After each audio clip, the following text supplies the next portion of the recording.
They confuse, ready? They confuse functioning as a human with being a human.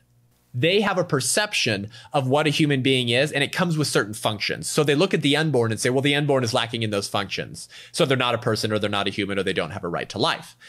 The number one example of this is the idea of like self-awareness or desires. This will be the number one argument you'll hear from woke progressives on college campuses. The unborn is not a person and doesn't have a right to life, so it's just a mother's right because the unborn child is not even self-aware. Come on, pro-lifer. Come on, don't be dumb. You think that that thing in the womb that doesn't even know it exists and it doesn't have any desires to go on living, doesn't have any immediately exercisable desires, that's a person with rights equal to a toddler? Man, you are a stupid pro-lifer. That's the argument, right?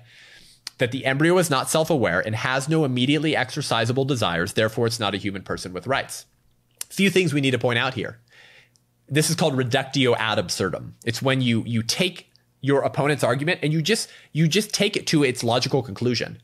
And you say, is that really where you want to go? You want to go down that path? Okay. It's called reductio ad absurdum. Here we go.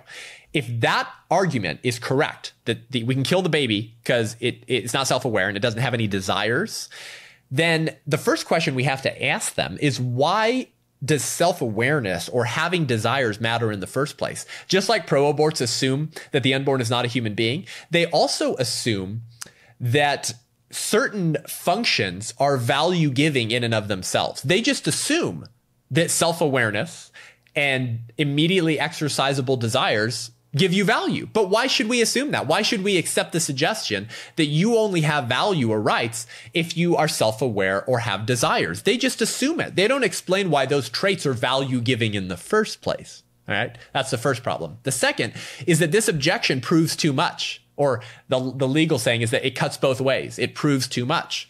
Because if you are only a person with a right to life, such that others should respect that right to life, if you have self-awareness or desires that are immediately exercisable, then that would disqualify newborns who lack self-awareness and desires. Newborn children are not self-aware of themselves. We know this from studies. It takes months and months before the child is aware of themselves as an individual entity, right? As a baby, they when they look at themselves in the mirror, they don't know that they're looking at them. They don't know, oh, that's me, I'm a baby.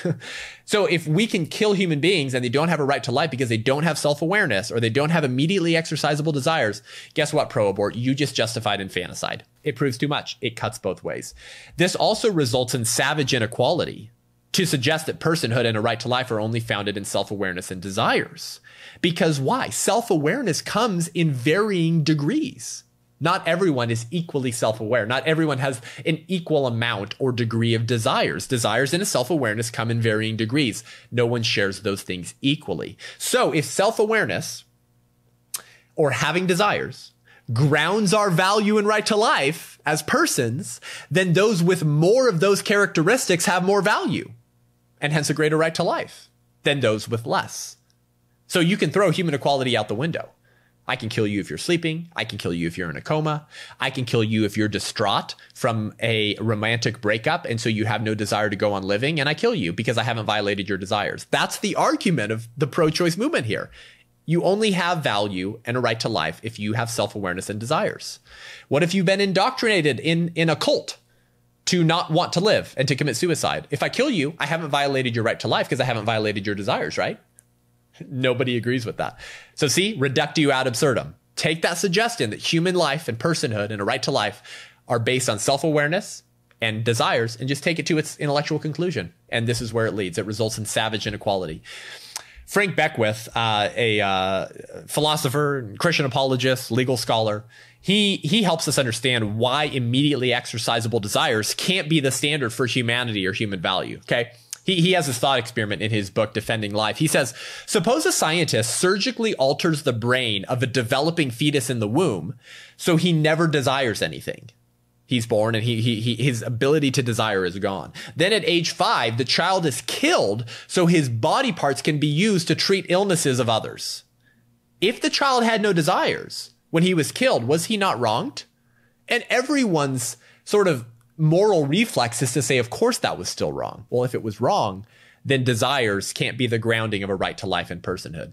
The only way to maintain human equality is to argue that although humans differ immensely in terms of characteristics and functions, they share a common human nature. And when did that common human nature begin? At the moment of conception. That's what the science teaches. That's the main thing. Keep the main thing the main thing.